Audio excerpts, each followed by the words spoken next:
Yana bitta narsani aytib qo'yish kerak. Akalar, mana qara, qo'limda displeyni turibdi. Mana shu sababli skorsga yaxshi tushmagandan yechdim o'zi. Nexia 3 mashinaniki. Keyin boshda ishlab turganda o'zi qanaqangidirchi korobkadan qata shiq ovoz chiqadi. Xuddi korobkadan moy qolmaganga o'xshaydi. Nexia 3larda, oddiy Nexialarda korobkada kam bo'lsa uncha ovoz chiqmaydi. Chunki korobkaning ichidagi pachinilari mo'shli chiqqan ekan. Keyin mana shu ham dovush beradi. Mana shu kartina displeyni charchasa, mana shu prujinalar, ko'ryapsiz, balansirovka prujinalari o'ynab qolgandan keyin bu narsa o'zi qo'zg'alganda detonatsiya bermaslik uchun amortizator vazifasini bajaradigan narsa. Shunga ishlaydigan narsa. Mana shunda charchagan. Shunda boya kelganlar displeylarni bosganimda ovoz o'chiyotdi, qo'yib yuborganimda tirr etib. Chunki bosganda mana bu plita orqaga qaytib ketadi, mana bu aylanmaydi.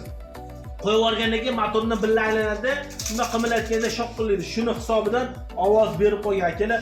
Hozir buni qo'yib bartaraf qilib beramiz. Xudo xolisa inshaalloh zo'r natija chiqadi. Akalar, xizmatlar kerak bo'lsa, meni Abror Avtomaster har doim xizmatingizga tayyorman.